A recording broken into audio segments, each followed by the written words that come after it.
প্রিয় ভাইয়েরা আমার, আবু জাহেল উতবা সাহেবেরা প্রথম ষড়যন্ত্র করছে আমার আপনার নামটা মুহাম্মদ নবীর নামটা পাল্টায়া দিবে। এরা এই চিন্তা ভাবনা নিয়ে মক্কার গলিতে গলিতে রওনা হয়েছে। ওরে মুসলমান ভাইয়েরা আমার, মক্কা গলিতে গলিতে গিয়া মক্কা মানুষগুলাকে বলতেছে এই মুহাম্মদ পাগল হয়ে গেছে, মুহাম্মদের মাথা ঠিক নাই, মুহাম্মদের দ্বারে কাছেও তোমরা যাইবা না। এই কথাটা যখন এই মক্কার অলিতে গলিতে গিয়া বলতে শুরু করলো, যারা আবু জাহেল উতবা সাইবা ওদেরকে লিডার মানে অথবা ওদের বয়ে সাধারণ মানুষগুলা মোকাবেলা করার জন্য দাঁড়াইলো না। মক্কা অলির গলির যারা শিক্ষিত মানুষ, আল্লাহ তারা যাদের ভিতরে ঈমান দেয়া ভরপুর করে দিয়েছেন, তারা তাদের কাছে যখন এই আবু জাহেল উতবা সাইবা গেল, যাওয়ার পর যখনই বলতেছে মুহাম্মদ খারাপ হয়ে গেছে, মুহাম্মদ পাগল হয়ে গেছে, এর অনুসরণ তোমরা করিও না। ওরে মুসলমান ভাইরা আমার, মক্কার শিক্ষিত মানুষগুলা বলতেছে মুহাম্মদ পাগল হয়ে গেছে, মুহাম্মদ খারাপ হয়ে গেছে, এটা বলার জন্য তোমরা আমাদের লিডার, তোমরা কাফেরদের প্রধান ব্যক্তি, তোমরা কেন এসেছো? এই খবরটা পাঠানোর জন্য তোমাদের ছেলেপেলাদেরকেই তো পাঠাইতে পারতা, কিন্তু তোমরা কিসের জন্য আসছো? নিশ্চিত এখানে বড় ধরনের রহস্য আছে। বলেন সুবহানাল্লাহ। আপনি আজীবন মনে রাখবেন, স্বয়ং এমপি নিচে গেছে প্রতিবাদ করার জন্য। কার নামে? যারা দেখতে না, যার বিরুদ্ধে আচরণ করে, যারা করে না ওর নামে। এই লোকটা স্বাভাবিক, তোমরাই বলো এটা স্বাভাবিক, এরা দেখতে পারো না, সাধারণ মনে হয়, তাহলে তুমি এমপি নিজে কেন আসলা? নিশ্চিত এখানে রহস্য আছে না? এরা বলল, আরে আবু জাহেল উতবা সাইবা মুহাম্মদের নামে তোমরা খারাপ বলতেছো, বলো মুহাম্মদ নাম অর্থটা কি? মুহাম্মদ নাম অর্থটা কি এটা বলো। দেখেন ওদেরকে কিভাবে ধরে। এখন আরব দেশের ভাষাই তো আরবি, আমি আপনার বাংলাতে কথা বললে যেরকম আমরা সব বুঝি, তারা তো এভাবে সব শব্দের অর্থই কি বুঝে। আবু জাহেল বলল মুহাম্মদ নাম অর্থ তো প্রশংসিত। এবার মক্কার শিক্ষিত মানুষগুলা বলে, যে ব্যক্তি প্রশংসিত এক কোনদিন পাগল এবং খারাপ হতে পারে না। বলেন সুবহানাল্লাহ। লিডার সবগুলা ঘুরে আইসা করছে, মক্কা থেকে বাড়িতে আসছে, আইসা আর একটা বৈঠক করছে। কি বৈঠক? কিরে মুহাম্মদের নামে অর্থ প্রশংসিত, এটা এরা পেজ ধরলো, প্রশংসিত ব্যক্তি খারাপ হতে পারে না, পাগল হতে পারে না, কি করা যায়? শয়তান একটা বুদ্ধি দিল, নামটাই পাল্টায় এলা। নামটাই কি করে ফেল? আচ্ছা নামটা পাল্টায় এলাম, নাম কি রাখা যায়? তো প্রশংসার বিপরীত কি আসে? আপনারা বলেন, প্রশংসার বিপরীত কি আসে? নিন্দনীয়, এটাই তো আসে। নিন্দনীয় রাখতে হবে। পরামর্শ দিচ্ছে কি, মুহাম্মদ শব্দের সাথে কিন্তু মিলায় রাখতে হবে। যাই রাখত না রাখত না কিন্তু আরেক পেজ দেবে, মিলায় বাইর করছে কি মুযাম্মাদ। কি বাইর করছে? মুযাম্মাদ। জামিম শব্দ থেকে মুযাম্মাদ। মুযাম্মাদ অর্থ হলো নিন্দনীয়। এবার তো ঠিক আছে। এবার এরা আবার যখন মক্কার অলিতে গেল, গিয়া বলতে লাগলো মুযাম্মাদ খারাপ হয়ে গেছে, মুযাম্মাদ পাগল হয়ে গেছে। মক্কার শিক্ষিত মানুষগুলা জানা দেয়, মক্কার অলি গলিতে আমরা মুযাম্মাদ নামের কোন ব্যক্তি তো এতদিন তোরা শুনি নাই। এই মুযাম্মাদটা আবার কে মক্কাতে আগমন করেছে? এবার আবু জাহেল মুযাম্মাদ তোমরা চিনো না, ওই যে মুহাম্মদ। এবার মক্কার শিক্ষিত মানুষগুলা বলে, যেই যাকে তোমাদের খারাপ মানুষ মনে হয়, ওই খারাপ মানুষটা, যেই খারাপ মানুষটার পরিচয় দিতে হয় ভালো বলে, এই মানুষটা প্রকৃতপক্ষে কখনোই খারাপ হতে পারে না। বলেন সুবহানাল্লাহ। আবার ঘুরে এসে পড়ছে। প্রিয় ভাইরা আমার, মুফাসসিরিনে কেরাম বলেন, এই যে শিক্ষিত মানুষগুলোর ভিতরে এরা যে পেশটা ধরছে, এটাই হলো তাদের ভিতরে আল্লাহ তাআলা ঈমান দ্বারা ভরপুর করে ষড়যন্ত্রের মোকাবেলা করেছে। বলেন সুবহানাল্লাহ। কারণ স্বয়ং আল্লাহকে আসমানতে এসে আপনার আমার বিরুদ্ধে কোনো কিছু করবে? কার দ্বারা করাবে? অপর মুসলমান ঈমান পুক্ত ভাইয়ের দ্বারাই করাইবে। আপনি এখন নবীকে গালি দেন অথবা ইসলামের বিরুদ্ধে কাজ করেন, নবীজি আয়েশা অথবা মক্কা মদিনা কেউ এসে আপনার বাধা দিবে না, আপনার পার্শ্বে যার ভিতরে ইমানে ভরপুর সে বাধা দিবে। আল্লাহ তাআলা এটাই আল্লাহ তাআলা কৌশল অবলম্বন করছে। 1 নাম্বার। 2 নাম্বার, ওরা চিন্তা করলো যা নাম পাল্টানোর চিন্তাটা বাদ দিয়া দিলাম, এবার তারা কি করা যায়, মুহাম্মদের দাওয়াতি কাজের মাঝে বাধা দিতে হবে, মুহাম্মদের ইবাদত বন্দেগীর মাঝে বাধা দিতে হবে। কিভাবে বাধা দেওয়া যাবে? وقال الذين كفروا لا تسمعوا لهذا القرآن والغوا فيه لعلكم تغلبون। ওরা দ্বিতীয় ষড়যন্ত্র অবলম্বন করেছে, মুহাম্মদ যখনই কোরআন তেলাওয়াত করবে, মুহাম্মদের অনুসারীরা যখনই কোরআন তেলাওয়াত করবে, লা তাসমাউ লিহাদাল কুরআন, এই কোরআনটাকে তোমরা কোনোভাবে শ্রবণ করবে না, ওয়াল গাউফি, বরঞ্চ যখনই তেলাওয়াত করবে তখন একটা হট্টগোল সৃষ্টি করে দিবে, লাআল্লাকুম তাগলিবুন, তোমরা যদি হট্টগোল সৃষ্টি করিয়া দাও, এই যে মুহাম্মদ ইবাদত বন্দেগী করে এর মাঝে সে পরাজিত হয়ে যাবে আর তোমরা বিজয়ী হয়ে যাবা। বলেন নাউজুবিল্লাহ। এই ষড়যন্ত্র আল্লাহ তাআলা মোকাবেলা করার জন্য মক্কার মানুষকে আল্লাহ তাআলা 3 ভাগে বিভক্ত করে দিয়েছেন। বলেন সুবহানাল্লাহ। 1 নাম্বার, কিছু মানুষের ভিতরে আল্লাহ তাআলা ঈমান তৈরি করে দিয়েছেন, এরা যত হট্টগোল তৈরি করবে আমরা তত বেশি শুনবো। বলেন সুবহানাল্লাহ। 1 শ্রেণীর ঈমানদাররা এটা। কারণ একটা জিনিস মনে রাখবেন, আল ইনসানু হারিসুন ফি মা মুনিয়া, মানুষের ভিতরে আল্লাহ তাআলা এমন একটা স্বভাব দিয়েছেন যেই জিনিসটা নিষেধ করা হয় মানুষ এটা আরো বেশি করে। আপনার বিশ্বাস হয় না?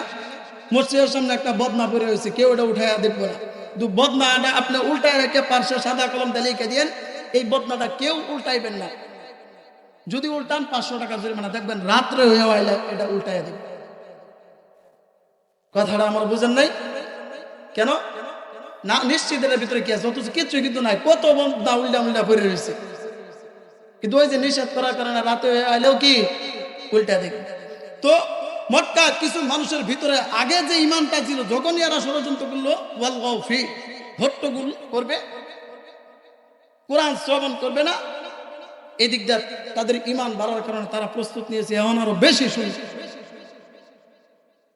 2 নাম্বার, আরেক শ্রেণীর মানুষ আল্লাহ তাআলা তৈরি করে দিয়েছেন, ওরা চিন্তা করলো যা ঝামেলা করবো না, ওরা হট্টগোল করার করো, তো আমরা কোরআন তেলাওয়াতের কাম রাতের বেলা মুহাম্মদ সাল্লাল্লাহু আলাইহি ওয়াসাল্লাম যখন নিজ বাসায় বসে কোরআন তেলাওয়াত করবে অথবা মসজিদে নববীতে বসে তেলাওয়াত করবে, দুনিয়ার মানুষ ঘুমাবে, আমরা না ঘুমায়া বেড়াল আড়ালে গিয়া ঘরের আড়ালে গিয়া মুহাম্মদের তেলাওয়াত শুনবো। বলেন সুবহানাল্লাহ। 3 নাম্বার, কাফেরদের মধ্য থেকে কিছু কাফের চিন্তা করলো এত বাধা দেওয়ার পর, এত কিছু করার পরেও মানুষগুলা দেখা যায় আরো বেশি ঢুকতেছে।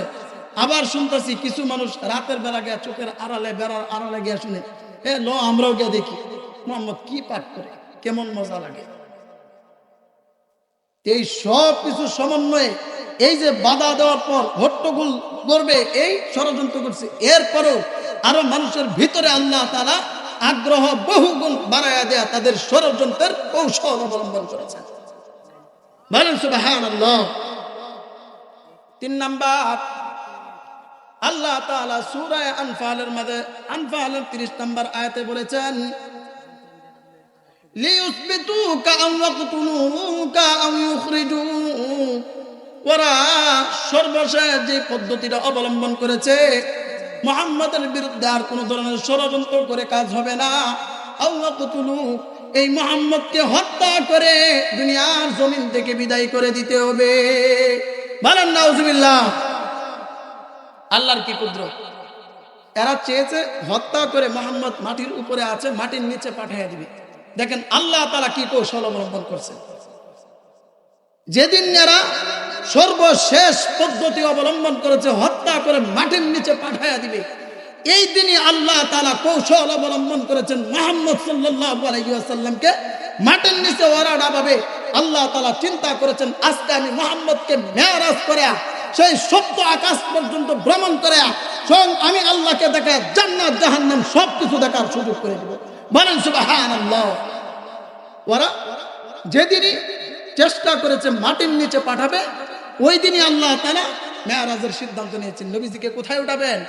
উপরে। নবীজি বাসার মাঝে ঘুমাইতেছেন, হঠাৎ করে আল্লাহ তাআলা ওহী নাযিল করছেন, আজকে বাসায় ঘুমানো যাবে না। কেন? এটা আল্লাহ তাআলা বলেন নাই, বলছেন না ঘুমানো যাবে না। তাহলে কোথায় ঘুমাবো মালিক? উম্মে হানির বাসায় যাও। উম্মে হানি কে? আবু তালেবের মেয়ে। উম্মে হানির বাসায় গেছে। বাসায় যাওয়ার পর ঘুমাইতেছে, হঠাৎ করে দেখে আন সাফি বাইতি ওয়া আনা বিমাক্কা, তিরমিজি শরীফের হাদিসের মাঝে আছে, নবীজি বলেন হঠাৎ করে আমি দেখি চাঁদের উপরে টপ টপ করে আওয়াজ হইতে। মুহাম্মদ সাল্লাল্লাহু আলাইহি ওয়াসাল্লাম বলেন, কে চাঁদের উপরে আওয়াজ করতেছো? মান আনতা, তুমি কে? ওরে মুসলমান ভাইরা আমার, চাঁদের উপর থেকে উত্তর আসছে, আনা জিবরাইল আলাইহিস সালাতু ওয়াস সালাম। বলেন সুবহানাল্লাহ। যখন এই জিবরাইল আলাইহিস সালাতু ওয়াস সালাম নিজের নামটা বলেছেন, সাথে সাথে ছাদটা ফাঁকা হয়ে গেছে। বলেন সুবহানাল্লাহ। আবার নবীজি সরাসরি নিচ থেকে জিবরাইলকে দেখতে পাচ্ছেন। এখানে একটা প্রশ্ন জাগে, দরজা আছে, জানালা আছে, সবই আছে। একটা মেহমান আসলে দরজা দিয়ে আসবে, দরজা ঝামেলা হলে জানালা দিয়ে উকি দিয়ে বলবে আমি আসছি, সাদকে লেগে গেছে। একটা প্রশ্ন জাগে না? এখানে আনসাত্রি বাইতি ওয়া আনা বিমাক্কা, মুহাদ্দিসিনে কেরাম চমৎকার একটা ব্যাখ্যা করেছেন। কেন সাদ দিয়ে আসছে? ওই যে ওরা ষড়যন্ত্র করছে মুহাম্মদ সাল্লাল্লাহু আলাইহি ওয়াসাল্লামকে হত্যা করে মাটির নিচে পাঠাইবে, আল্লাহ চিন্তা করছে আসমানে যেহেতু উঠাইবেন, উপর দিয়ে উঠাবেন, মাটিতে আল্লাহ লাগাইবেন না। বলেন সুবহানাল্লাহ। কত সুন্দর কৌশল। আসমানে নিয়ে গেছেন। সত্য আসমান, এই জমিন থেকে আসমান পর্যন্ত যে বিশাল ফাঁকা জায়গা, আসমানের ভারিত্ব, আসমানটা মোটাও এত বিশাল ফাঁকা জায়গা, এত বিশাল পরিমাণ। এরকম 7টা আসমান, তার মানে ফাঁকা জায়গা ধরলে 14টা, কয়টা হয়? তো কত উপরে, এরপর সিদরাতুল মুনতাহা, বাইতুল মামুর, কত কিছু। তারপরে আল্লাহ তাআলা আরশে আজিমে আল্লাহ তাআলা সেখানে নিয়ে গেছেন। সেখানে নেওয়ার পর 50 ওয়াক্ত নামাজ দিয়েছেন। কমাইতে কমাইতে 5-এর ভিতরে আসছে। আমরা তো কয় ওয়াক্ত পড়ি এখন? তবে গত কয়েকদিন আগে তো আমাদের এক এমপি বলেছিল যে দিনে রাত্রে 24 ঘন্টা 70-80 রাত তাহাজ্জুদ করি। আমরা শেষ রাতে পড়ি, সে দিনে উপরে তাহাজ্জুদ। তো 5 ওয়াক্ত নামাজ সর্বশেষ কয় পর্যন্ত আসছে? 5। এখন দেখেন মুহাদ্দিসিনে কেরাম চমৎকার এখানে একটা ব্যাখ্যা করছেন যে 5-এর ভিতরে এসে কেন সীমাবদ্ধ হয়েছে। নামাজ তো ইচ্ছা করলে আরো কমতে পারতো, অথবা 10-এও সীমাবদ্ধ হতে পারতো, 15-ও হতে পারতো, কিন্তু 5-এর ভিতরে কেন সীমাবদ্ধ হয়েছে? চমৎকার একটা ব্যাখ্যা করেছেন কেন আল্লাহ তাআলা 5-এর ভিতরে সীমাবদ্ধ করেছেন। যে প্রত্যেকটা নামাজ, ফজর, জোহর, আসর, মাগরিব, এশা, এই যে 5 ওয়াক্ত নামাজ, এই প্রত্যেকটা নামাজের সীমাহীন সুন্দর একটা চমৎকার ব্যাখ্যা উল্লেখ করেছেন। স্বাভাবিক সময় কতটুকু আছে আমি জানি না, সেই অনুযায়ী আমি আলোচনা ধর্ম না শেষ করি ভাই। আচ্ছা, 5 ওয়াক্ততে মনে হয় সময় হবে না, একটা লং টাইম লাগে। একটা ওয়াক্ত আমি বলি, ফজরটা। আমার আপনার আদি পিতা কে? সবাই আমার কথা বুঝতেছেন? একটু আওয়াজ দিয়ে বলেন, আদি পিতা কে? আদম আলাইহিস সালাতু ওয়াস সালাম।